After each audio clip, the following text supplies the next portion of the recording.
When sin came into this world, there are things happening in our lives and through our lives beyond what we could imagine.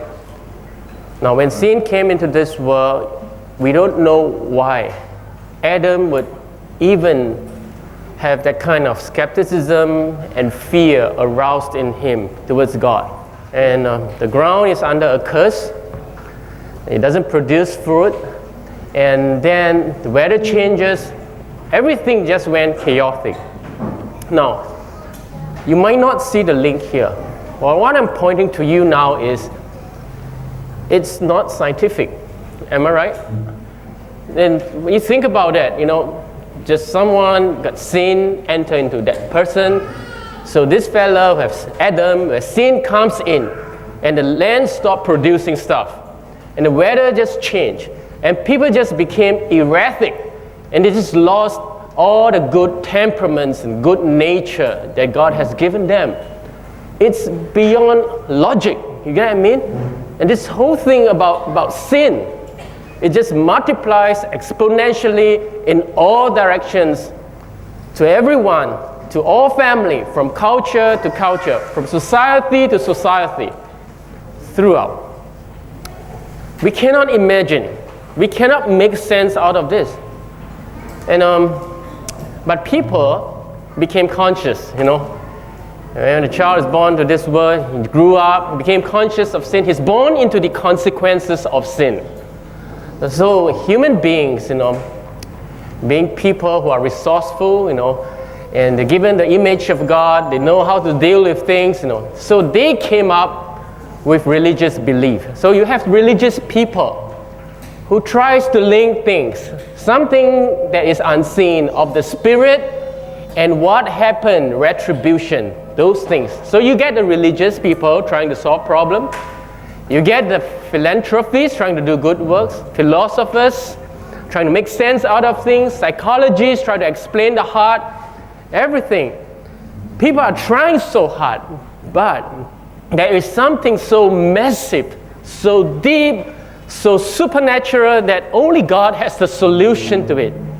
So I want to tell you, now I'm talking about sin, just when we are so preoccupied with our own issue, family issue, church issue, who say what, someone hurt me or wherever, things happen in the workplace, why is there favoritism? You're asking all those questions now. While you are so preoccupied with those things, just take a step back.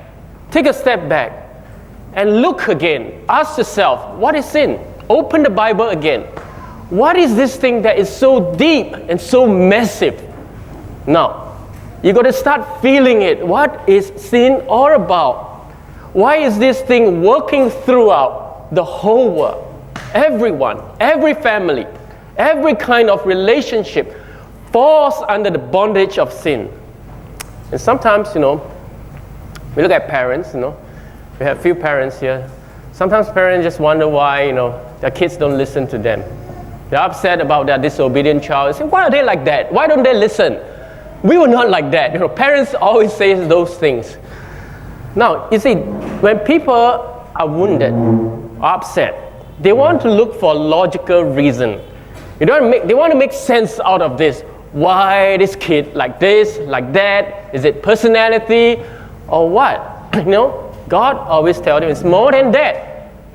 It is sin, plainly. Yeah, he is born with a sinful nature, but plus all the embittering words that you've given him, you've taught him in his upbringing, so everything just multiplies. It goes together, sin and sin, sinner and sinner, plus, times, wherever, and then it evolves, it mutates into another kind of sinful personality. That is your child now. You get what I mean? That is the thing. Before you even try to think, what's wrong, you just want to scold him and whack him for whatever nonsense, just stand back. You're not just saving your child. It's everyone, this whole world, under the bondage of sin, down the spiritual descendant line. Everyone, from Adam to Cain to Lamech, everyone, sinful. If you're always wondering why you couldn't get along with people, now people study psychology, is it personality flaws, character flaw, problem, we just cannot get along? Not just that. Because there has been enough amount of sin going through your mind, your heart, your words, and resentment has built up beyond what you could see. And the sin has caused that rift, and it has obstructed all kind of meaningful relationship. You just cannot talk. You feel something about him or her that is not totally true. And the feelings is mutual also. And you cannot talk. You just wonder why. Some people, when you just look at them, you cannot talk. You don't know why. You feel this mental hurdle there, the vibes, his problem or my problem. Now, listen up. What I'm saying here, when you talk about sin, let's not get personal. Okay? Is it my sin? Or is it his sin? Pastor, he spiked me first, So he spiked me, so I reacted this way. That's personal. Now, it's mutual. You give him that kind of vibes also. It goes around. It's come back, everything. So don't get personal, but don't be irresponsible. Because you have to pay for all the consequences of sin that have went through.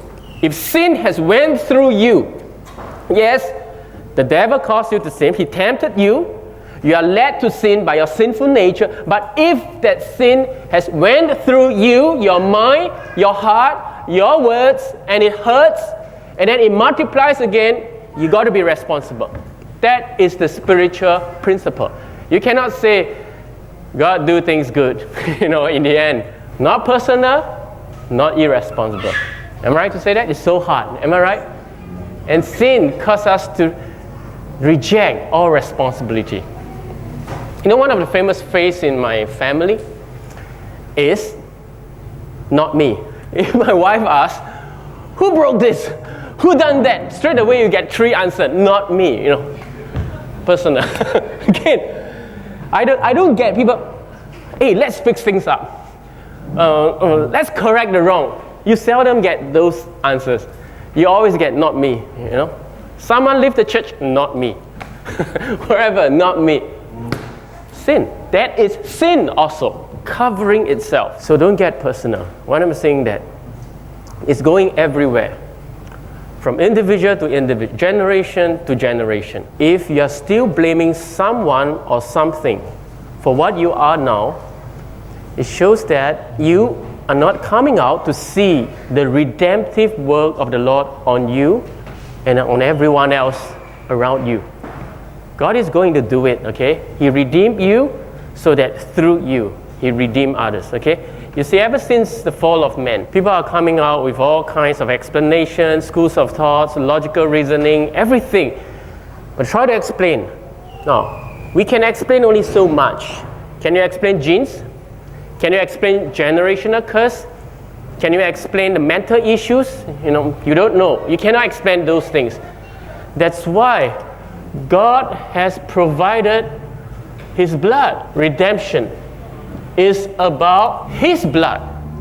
Okay? Creating that bloodline. His blood. Only the blood of God extends itself to everywhere sin extends itself. You get that? Okay? Only the blood deals with sin in the most complete and wholesome way. So unless you know how to apply the blood, you will see the tendency of sin, the traits of sin remain in your life.